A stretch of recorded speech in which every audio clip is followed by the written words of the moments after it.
Hi everyone, Simon Keeling here. It's Tuesday the 13th of March. Thanks for watching. Just a quick one for you today. I'm off to RAF Raincombe to do a talk to the CAA for display pilots who are getting ready for this year's season. So going to be talking to them about the weather, so excuse the brevity of this forecast.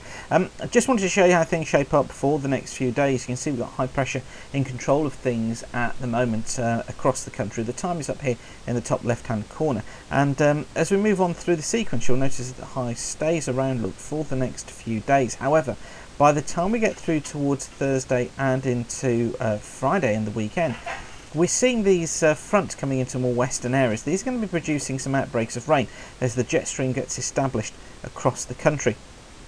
Now that front, by the time it edges eastwards on Saturday, is only quite a weak feature, but look at this little trough here, this dip in the ice bars. This is a trough developing off southwest England. Now look what happens to that. As it moves its way eastwards, it becomes slow moving overnight into Sunday, and it could actually produce some reasonable totals of rain across England and Wales, although we're nowhere near enough to counteract the effect of the droughts. And of course this promise of the droughts hosepipe bans coming into effect on the 5th of April. It will bring some rain, but not a huge amount, and you can see how high pressure is building behind it once again through the course of Sunday. But overall the weekend actually looks a bit dull with that low coming through and some outbreaks of rain to the south, better towards the north and the west.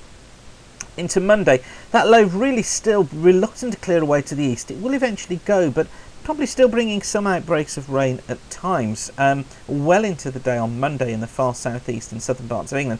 It then clears with another front coming through Scotland, northern England and also Ireland, bringing some outbreaks of rain.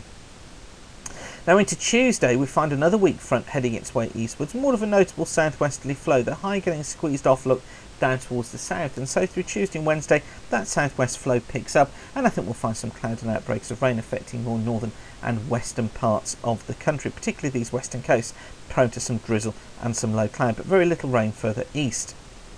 Through the course of next week and into the back end of the week, we'll find things potentially wet again across Scotland, northwest England, West Wales and Ireland. I say wet, but I mean it's damp really. We're going to be seeing sort of 5 millimetres of rain plus. But for these eastern and southern areas, again it looks like it is going to be staying dry. And you'll notice how that area of high pressure builds back in again as we head in towards the final sections of the month. And so it does look as if we are going to be staying dry, dominated by dry weather right the way through until the end of the month, with that high building back in once again. And there is good agreement between the models that that is likely to happen. And temperatures wise, temperatures are going to be picking up too. If you click on the UK cities forecast and take a look at that, you'll notice how this is the forecast for London, but is much the same across most of the country. Here temperatures rising during the next couple of days, look becoming very mild before falling off through the weekend. And you can see the rain here across London during this weekend, and then picking up. The temperatures pick up again into next week. The growers amongst you will be interested in the yellow lines here. This yellow graph is soil temperature going above the critical 6 degrees look for quite some time this week. Drops below for a time at the weekend, but then picks back up again during the course of next week. Now, just been doing a quick piece of research into the rainfall because of the stories that we've had about the hosepipe ban coming into effect on the 5th of April. This is from Ryan Maui's site, and it shows the precipitation anomaly from the 12th of February until the 13th of March. And notice all this brown colour here, look, extending through the UK and into the Atlantic across northern Europe. This is where our high has been over the last month, and it's here where we've seen much drier conditions than normal. Notice the blues look down towards the south, incorporating the Canaries, running through Spain and Portugal and into the Western Med, through the Balearics there, southern France, and extending through much of Europe and right into the Middle East, look, and the Near East, seeing some wet conditions there. So this is where our rainfall has been displaced. That high building in has displaced all our rainfall southwards.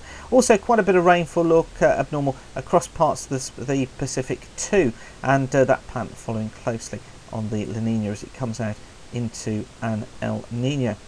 So we're not on our own. There are other areas that are dry as well, but of course we've got to take care with our water resources now that things are looking quite nasty during the coming weeks, with no real prospect of an uplift in rainfall amounts. And this is how rainfall is predicted over the next 8 days.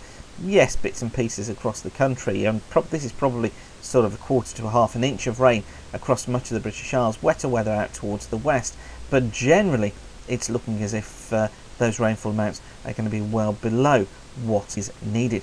I've been doing some work as well on the analogies and looking at previous years and looking how they developed when we had this dry spell through February and March, and I'll be posting more about that later. But for now, thanks for watching. Don't forget the site's kept free of charge by the adverts that you see around the screen. So if you see an advert you like, click on it, go through to the advertiser. That generates revenue for us and it keeps the site free of charge. Thanks for watching and keep the sun shining. Bye for now.